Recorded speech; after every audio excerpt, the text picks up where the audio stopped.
We're gonna get some big ones. She's back! What is up, Maffers? I'm back in Texas. I'm so excited. Today we were out at the launch factory. It's cooled down a decent amount. We just can't quite get those super cold temperatures in Texas to where the water gets down into the low 50s and the 40s and things will really go crazy, but I cannot complain, guys. This is why I moved to Texas. So I could go out on mid-December day like today and it's gonna be 65, 70 degrees and I have an opportunity to go out and throw some giant baits to catch some giant fish, or who the hell knows? I'm not gonna force feed them today. We're gonna fish some grass, we're gonna fish some offshore, but the main thing is I'm gonna tell you guys how I'm catching them so you can hopefully go out and catch some giant fish right now as well. Really good getting Emmy back on the boat. It seems like it's been 100 degrees and humid every day in Texas for like the last 6 months, so not quite the best conditions to have a big fluffy golden retriever on the boat. But today, much nicer conditions, much more Emmy moving forward, and much more donks coming in the near future, I hope. Let's go catch them.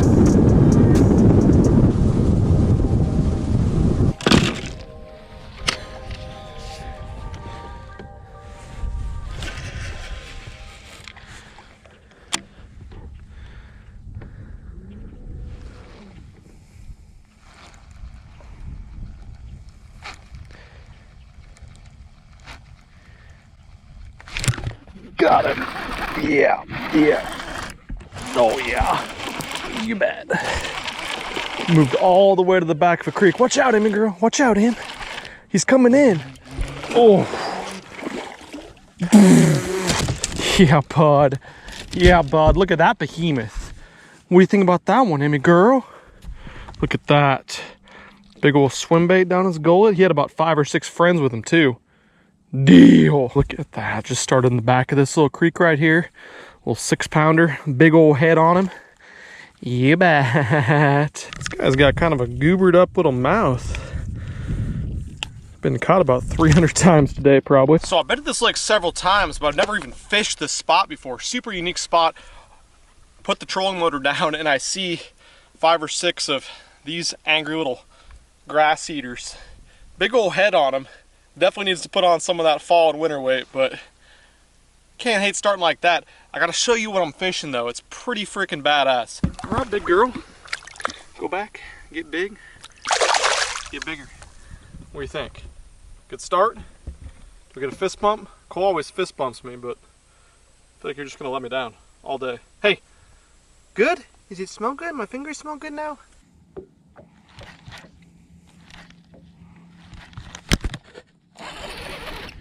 There we go. There we go. Feels like a decent one, maybe? What's he doing? Oh no, just a little guy. Just a little chuck. That's good though. Finally figured out something else we can catch these fish on. Man, it's been follows. Finally just put that jerkbait on. This grass right here tops out at like 6 to 8 feet, so this jerkbait is just freaking perfect. But that was the first time I really got that jerkbait in the danger zone. Keep throwing that hankle over the top of some of these wolf packs of 5 to 8 pounders. I've seen a couple too that were definitely double digits and a lot of following going on. So we just got to find that right bait or the bite feeding window just needs to open up to where they stop chasing and start eating. But we found a pretty special spot back here, I think. So I think we're going to make some go, I hope. So the spot we just found right now is pretty textbook, but what it is it's the back of the longest creek. The main lake's way, way out there. It's like 2 miles back here, and then we're to the back here, and it kind of forks off. And what we have right in front of us here is a depression. There's a big bowl right here, and that's grass right down there on the bottom of the screen. Hopefully I can make you guys be able to see this a little bit. There we go. So basically, if I pan back around, you guys can see there's a grass line there. Those are actually some really good sized fish right there and right there and right there. And they're sitting, yeah, there's a little group of them right there actually. They're sitting down in this bowl. And this little depression here is the last spot. Super textbook for this time of the year. If you guys are late fall or even down in Texas where it's kind of mid-fall, I guess right now, this last deep water, whether it be a channel swing, a big drain, or just a bowl where it's the last spot before that comes up and is just straight up flat and grass and stuff like we got in the lake right here, absolutely killer. So I'm targeting this fish with a couple different baits. I'm throwing the big hinkle shad. Just caught a fish right here on the provoked jerk bait. The fish are firing. They're coming up. They're looking at the bait. They're zooming right up to it. But I'm not getting them to commit quite yet. So I'm not sure if I need to throw a reaction bait up in the grass to maybe get some of these fish that aren't just suspended out here. I don't know what I gotta do, but it's gonna be fun trying to break it down. And the great thing is we can run this at a bunch of different creeks in the lake. So let's try that.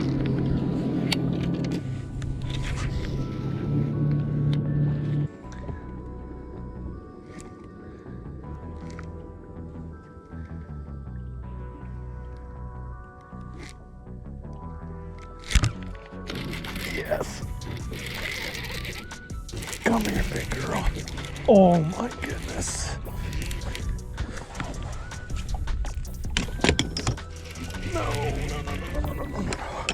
Oh yeah. What an interesting little fish catch that was. These guys are like beat up, not biting, not fighting. Look at that beast. You bet. Whew. Oh man, I don't know. I didn't even think that was a bass. Honestly, I thought that was a gar out there. Look how thin that fish is. Something's wrong with these fish on my favorite lake here. Just made the move back offshore, and that guy was not happy at the hinkle shad. Another fish in that 5 to 6 pound class range that probably was 7 to 9 not that long ago. Just so thin. I don't know. It's weird, but mean enough to come take a slurp at old Mr. Hank, and I'll take that. Amy, puppy approved? I know, I'm making you bored. My shallow spot didn't pan out. Those damn fish were confused, didn't want to eat. But we just moved back offshore again, and that did not take long to get one to actually commit. I had a bunch of followers out first time I came out here. That was fun. Check out these rods right quick that I'm throwing my swim baits on today, guys. You've never seen anything quite like these before. We're actually coming out with a whole series of rods at 6 Cents Fishing. That's gonna be the most refined series that we've ever come out with. And the great thing is, I don't know if you can see that right there, made in the USA, 100% made in the USA. And these are actually TFO blanks, and they are the lightest, most sensitive blanks I think I've ever felt. These are both 710 heavy and medium heavy, more like a mag heavy because I'm throwing a 6 ounce bait on it. And I can't believe how comfortable it is from the full EVA handle. I love this reel seat. I've never used this reel seat before, but it's badass. I've been testing these out. We threw them quite a bit down in the Ozarks. Zark actually caught all of his hinkle fish on this rod right here that you guys saw in practice and in the tournament. And then I threw this one quite a bit when I threw some of those smaller KGB swim baits, making a great rod for the line through. But we're gonna have more than just the swim bait rods, and they're made in the United States for the first time ever with 6 Cents, which is kind of the direction we're gonna try to go with a lot of our products, even hard baits eventually. So super excited about that. These rods are gonna be incredible. I don't know when they're gonna be available, but actually pretty soon. I'm hoping in the next month we will have a full line of these super refined rods, and I'll be able to break them down a little bit more once we get them finalized. But let's go keep putting bends in them.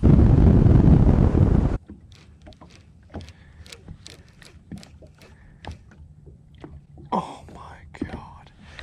There's only so many things you can do, I guess, when they're following it. Those are some big pissed off wands. You guys can't see shit. It makes for terrible television, but man, those are big ones I got following it out here. They're just cruising this grass edge. I mean, I think they're all 5+ pounders without question from what I'm seeing on Panoptics. This is what I'm talking about right here. Just, you know, giant fish following it in every cast. Biggins. There we go. Oh no. God, these fish are crazy. They're just working all these back coves. So we got the back of the cove back there, and there's a big hydrilla line and the wind's blowing in on it. It's the last place for these fish to work a grass line. They are loaded in here, but I cannot freaking trigger them.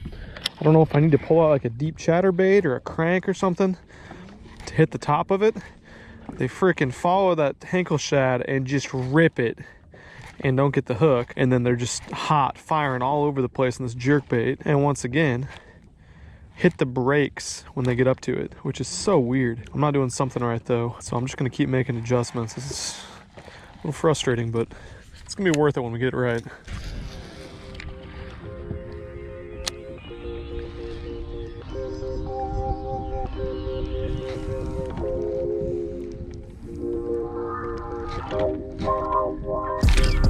There we go. Oh, maybe not. I thought he was coming in hot. Oh, take your time, Ben. God dang it. Another in that 5-pound class. That doesn't happen very much. I got a very good hook in that fish. Chalk one up for the line through though. They've kind of been swerving the line through. And so I've been throwing the hinkle and having to freaking wait for it forever to get down to them. Finally got one to commit to that guy. Oh, we got another one too. This one's bigger. This one's bigger. It's a giant. Yeah. Yeah, bud. That's the right kind right there.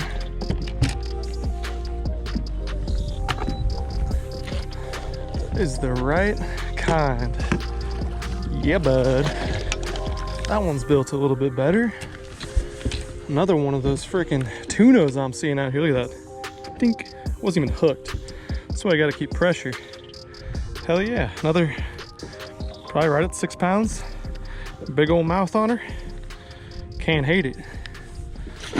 Well, guys, it's getting to be that time where we gotta make a change, and it's gonna be one last major change. Getting so many follows. Literally, if I had probably 5% of the fish that followed my bait like hot to the boat today, we probably would have caught like 20 fish over 5 pounds. But that doesn't mean anything other than we didn't catch them. I know right where they're sitting. I know right where they want to hold today. They just don't want to pull the trigger, so we're gonna try to make them pull the trigger. And to do that, we're spooling up the 9-foot rod and pulling out old big Mr. Hinkle trout, which, if you guys were following along, I don't know if it was last video or the video before, I'm not sure what order it'll be in. I caught a fish on this bait and had a couple absolute monsters.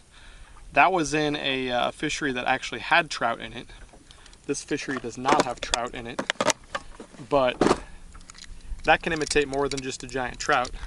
And a lot of times when these fish aren't falling, you can change up the action, you can change up the speed, but you can change up the size. It doesn't make a lot of sense sometimes to switch to a bigger bait for a lot of people to make them seal the deal and commit, but a lot of times that's what they want, just that shock value, I think, of something that's substantially bigger, way bigger even than what they've seen. This bait dwarfs the Hinkle shad and has a way bigger presence, bigger action in the water. So let's see if they'll eat this and then we're getting out of here.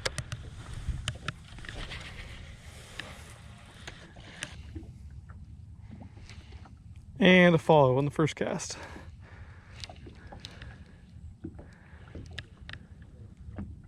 A pretty hot follow too. Well, didn't really do an outro when I got off the water there, but had a blast out there with old Amy Girl. Stopped by 6 Cents actually yesterday. This was 2 days ago that I fished. Picked up a bunch of new baits. If you guys saw these, that we came out with a blade bait. We got the Slice blade bait. That guy is gonna be badass. This thing's super cool. It's sold out right away, of course, like everything does. We got some new bladed swim bait hooks coming out, and then I probably can't show you a couple of those other prototypes, but get some other cool looking new stuff coming as well. That's all I'm gonna show you. A little sneak peek for you MFers. I think I'm definitely gonna go back to that lake. I figured out a bite there at the very end actually that was pretty badass that I didn't really talk about too much, but I am going to go back to this lake that I was just at, and I think I have an opportunity to catch some giant fish. If you guys like those type videos, definitely let me know in the comments down below. If you want to see me go out and try to catch the biggest fish possible, I like to do that. That's my favorite thing to do. You guys know that. Now, I also did some bank fishing, so check for that video coming in the next couple days, and just caught some really good fish on the bank. I know you guys like when I mix it up between the bank and the boat, do a little bit of everything, so that's what we're doing this time of year. Now, to let you guys know, it is not on yet here in Texas. I can still go out and catch big fish Don't get me wrong, but you got to kind of do it in some sneaky ways, kind of like we had to today. But this full-on winter bite is not even anywhere close. It's crazy. There's people ice fishing all over the northern part of the country, and we're still like, it's 85 degrees here today. I'm sweating here in my damn garage. I can't complain. I spent my whole life growing up in Nebraska, so now that we have warm weather, I definitely can't say anything bad about that. A full-on winter bite here in Texas isn't even close, so hopefully we'll be going out and getting after some of those live scope fish before too long. But for now, can't hate what we're doing, and we're gonna go keep trying to catch giant fish. Thanks for watching this one, Low Meffers. We'll catch you soon. I am out of here. Peace.